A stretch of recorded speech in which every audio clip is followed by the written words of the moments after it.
In this video, I'll make a film analysis of Dhobi Ghat, which was published in 2011 on 21 January.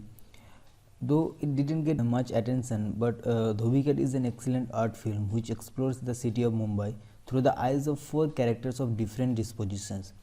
It brings together four different characters who would have never crossed each other's path unless they arrived at Mumbai. As the director Kiran Rao says, Mumbai is the fifth character that brings in dreams for these characters and gets them together to meet with each other. And it is interesting to notice that how these characters mold each other's life, meeting at one point of their lifetime and depart from each other.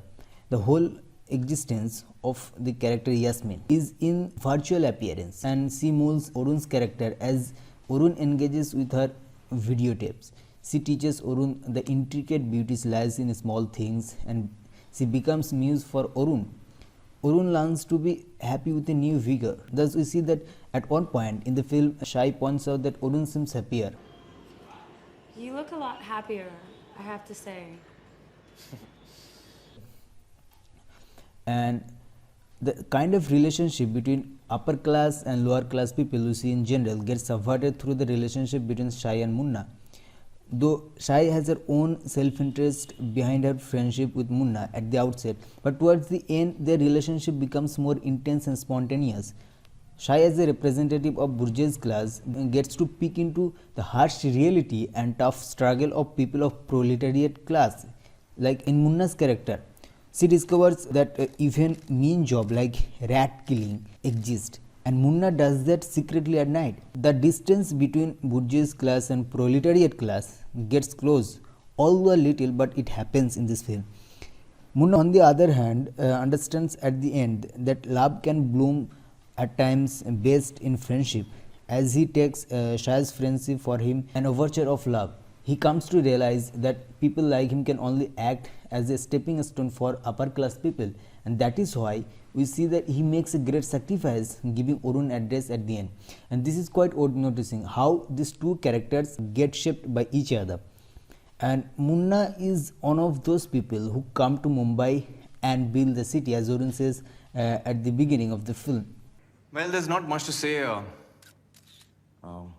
This is a tribute to the people of Rajasthan, UP, Tamil Nadu, Andhra Pradesh, and elsewhere, who built this city in the hope that someday they will find a rightful place in it. So to Bombay, my muse, my whore, my beloved. Apart from these four leading characters, one character is shown many times, at least 3 times in the film, that is a silent, unmoving, age-old neighbor of Arun. And she could be compared to silent Mumbai, who is a silent witness of all things happening around her. Dhobi Ghat film encapsulates Freudian idea of scopophilia perfectly. We see as scopophilia is when you get pleasure looking at women's body.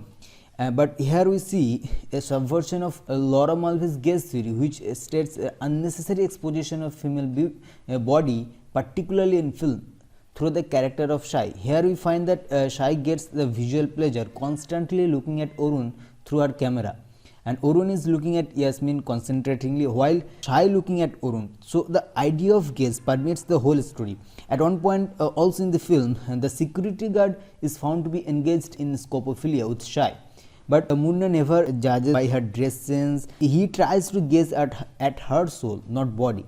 He is not hypermasculine type figure and not like Arun who believes in give and take policy. Dhobi Ghat could be construed as a postmodern city film, where the city is important to narrative development of the film.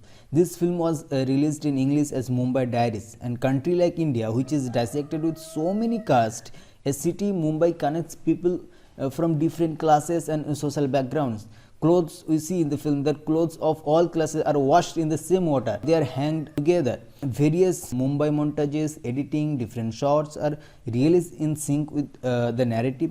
And at the end we see the one music by Gustavo gives the film further an emotional appeal. So holistically this film, it's not, as Aamir Khan says, that it's not a socialist based film. It's like something different which brings a new concept of Mumbai.